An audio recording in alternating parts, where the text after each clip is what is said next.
2008 में छोटूलाल शर्मा ने मेरे से शादी की थी और 10 साल तक हम साथ में रहे, 10-12 साल तक। और शादी के 10 साल बाद उसका सिलेक्शन हुआ एसडीएम। गरीबी में मैं उसके साथ थी। जैसे एसडीएम का सिलेक्शन हुआ उसके दूसरी औरतों के साथ, मैं बोलना नहीं चाहूँगी मीडिया में, दूसरी औरतों के साथ दोस्तियाँ बढ़ने लगी। उसको मुझे छोड़ के दुनिया की हर औरत सुंदर और अच्छी लगने लगी, मैं बेवकूफ़ लगने लगी। और गरीबी में मैंने उसका पूरा साथ दिया। मैंने मेरा सब कुछ उसके ऊपर लगा दी, पैसे क्या, नौकरी क्या, यहाँ तक कि अपनी शरीर क्या।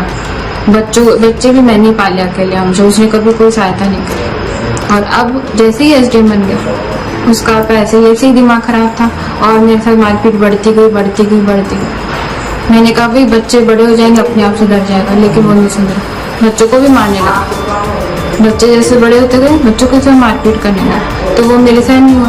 मैंने कहा भाई आप सुधर जाओ, अब तो एसडीएम भगवान की दया आई है, नौकरी भी लग गई, अब तो गरीबी भी नहीं है। पहले तो ये बहाना था कि अपने गरीब है इसलिए मेरा दिमाग खराब हो जाता है, इसलिए मैं मारता हूँ। अब तो एसडीएम की नौकरी मिल गई अच्छी खासी, अब क्यों मार रहे हो?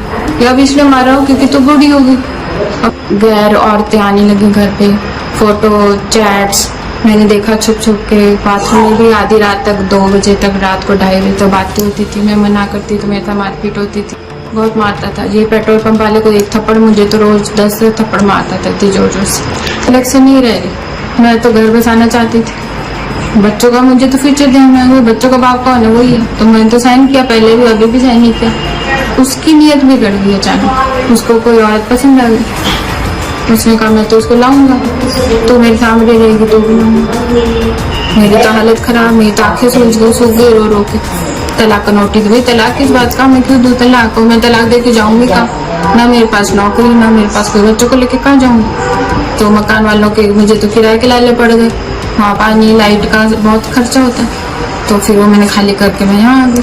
पहले बोल देता मैं तलाक दूंगी तो मैं अपना करियर क्यों छोड़ती? मैंने उसका करियर बर्बाद कर दिया। मैंने उसके पीछे कि भाई महाराज जी ये बन जाएंगे एसडीएम, तो मुझे क्या कमी रहेगी? ना मैं भी पढ़ी लिखी थी, मैं एसडीएम बन जाती। मैंने उसको कहा था मुझे पढ़ने दो, कोचिंग करने दो, उसी कारण को मैं फिर कर रखी।